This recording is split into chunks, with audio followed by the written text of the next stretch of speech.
The Institute is a very cultural experience. It isn't conference kind of breakout rooms and discussions. This is really, really based in the art and the people in the room, how they express themselves. This institute is actually an ensemble itself, bringing people together from all over the world to create this amazing collection of artists, writers, academics, who are creating a new vision for a theater that does not really exist in American theater. In collaboration with Art2Action and Pangea Theater, we host and run and envision the National Institute of Directing for women directors and directors of color. We were internally having this conversation about directors and how there wasn't enough professional development opportunities for directors, and could we make some kind of lab for directors? We were like, how do we also meet like-minded people in the field and join our forces together to create a movement in some ways. And so when we finally did that first institute in Minneapolis, exactly 10 years ago to this time, it was electricity. I mean, it just came alive, and people were just, they just wanted to be in a room together, and we knew we had something. The things that have really been illuminating about being a part of the Institute are really rooted in the diversity of perspectives. There is such an opportunity to learn across generation, across practice, just by being in the room. These are the most amazing people in the room. We need to start writing about our practices. Yes. The books that we're reading are fabulous, they're lovely, but they're not people of color and women and directors and LGBTQ directors. So we really felt like this is something that, we should be recording. So we hit upon this notion to start a writing project. It is a very new and much needed addition to the field. And more than an addition, I think it's actually saying, questioning what the field of directing is and should and could be. So many people in this book that have been doing this for a really long time are often marginalized or ignored, and also bring things to the table that just when you're studying directing or reading about it are very often not even included. It really is this amazing, I think, collection. This is one of the few places in the field that has as many people in this room with roots in the global majority. Whether we're first generation, third or fourth generation, or 10 generations, almost every single one in this room has some roots outside of the United States. And yet we think that this thing that we call American theater is theater. And so putting all of those pieces back together, because story is as old as humanity. Right. Nobody has a claim on that. I've only seen a number of places where Indigenous voices have been in other anthologies. The book is really important because, it will be a place where the things that we're doing in all the various communities can have a voice. Well, I'm co-writing a chapter with my grandmother, which is so cool. Like, I asked her the other day, I was like, when I was a kid, did you ever think this is what we'd be doing at this moment? She's like, no. What we're writing on is just like our process and working with youth and Native American youth especially, and like storytelling from our people. I've been doing this job for 10 years, but there's no written manual. Like, if I was gone today, how does the program continue? It will be the first time that people will have access to our practices and what we've been successful at doing for 32 years. I think what's innovative and timely about the Institute and the book is they have created this space for women and artists of color to take up the space that we can't normally take up. It centers us in a world where we have been marginalized. I'm working on the book on two concepts: the concept of Sankofa and the concept of diaspora, particularly African diaspora.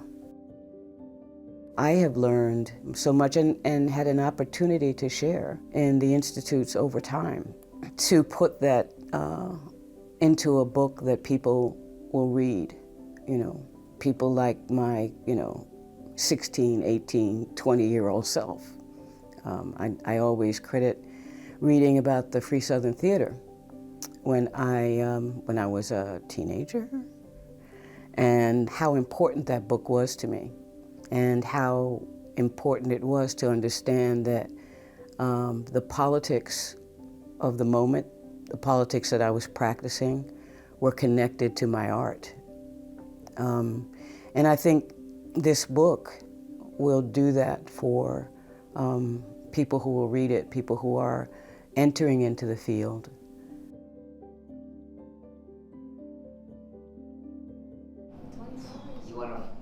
You wanna fly, you got to give up the shit that weighs you down. Yes. Let's go. Los procesos que he aprendido en escuelas tradicionales de dirección pues son obvias. El análisis, la investigación del texto, del escritor. Y está bien, yo no estoy quitando eso de este proceso, no lo estoy eliminando, sino que me estoy preguntando como mexicana, como latinoamericana, como mujer, como persona de color, Latinx en Estados Unidos. ¿Qué necesito yo para abordar un texto? ¿Cuál es mi necesidad? Y la necesidad que tengo es de ritualizar el encuentro con el texto. Mi propuesta es que el concepto de tu obra como director va a salir de tus sueños. Lo que más me ha emocionado con lo que estoy escribiendo es que me ayuda mucho a procesar estas ideas. Creo que me siento con mucha suerte de poder tener gente que quiera laboratoriar conmigo.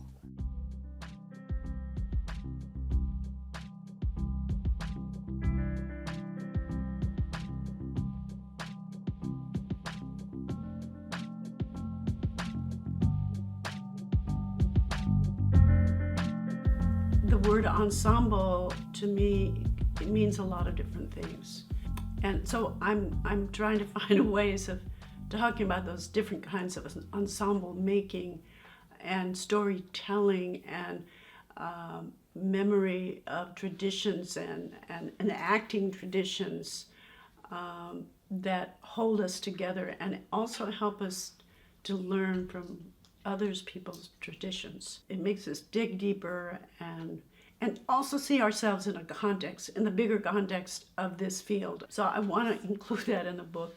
There isn't this sense of taking something and owning it and making it, this is now the Peter Brook method, or this is now the, when Nabucco works and shares, she shares from a present moment.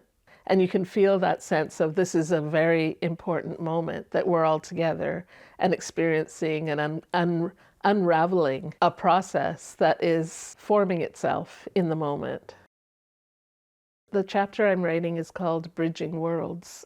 And so right now in this chapter, I'm trying to figure out how to bridge the worlds for myself, the world of directing, working with text or working with ensemble creation processes, and incorporating and bridging the arrivals work into that. How do we prepare the actor for the work that they have to do, for the creative work that they have to do? Barriers like small black pyramids line the street edge. Orange cones erected for the path. Small circles and rectangles signify the root in the snow, and fake flowers make the garden. Clothesline memorials are hung around the edges with images of the other fallen. The bottles from libations poured stand upside down and sideways, symbols of the unanswered prayers that sound like this: I can't breathe. I think that one of the reasons that it's really important for this to happen at this time is that the theater in the United States of America, just like all of its systems, has racism and capitalism at its root. Decolonization has been a big part of the Institute from its beginning, from my first encounters with it.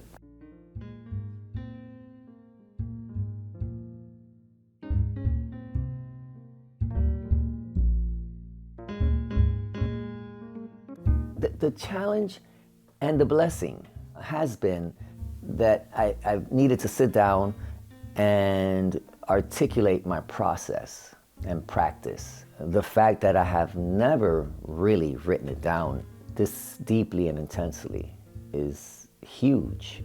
I am writing an intervention, writing a practice that is rooted in land sovereignty, water veneration, climate reparations, environmental justice, from a Southern Black womanist perspective.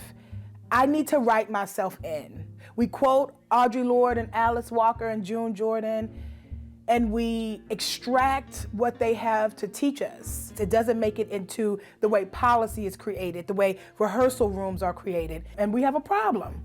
We need new rituals that inform the way directing happens. I'm trying to write that. I teach a class at Augsburg University, and it's a basic class. It's an acting class for non-majors. But I try to incorporate as much as I know to give to them. And I know that I'll be able to use that book to show them something about themselves. I think it's going to be critical to the field. Maybe there's some mixed-race, genderqueer person in the middle of nowhere who needs this chapter, who needs to stumble across it or have some high school teacher send it to them or something. I felt very isolated when I first started doing theater. I wish I had this book.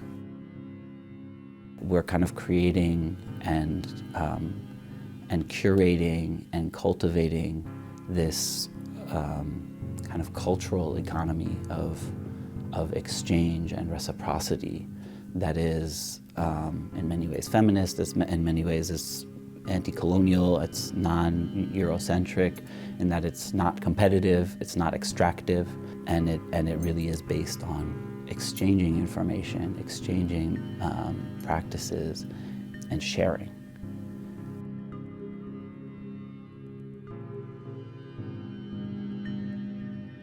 We definitely want this to be something that's accessible for practitioners so that young artists of color who are developing their practice know that this is out there, know that all of these artists are making work, and know that they're part of a history and a legacy, and that there's a river to step into. You know, there were so many of us practicing in this way, and that's becoming revealed to the world right now. And we hope through the book project that it even gets revealed a little more.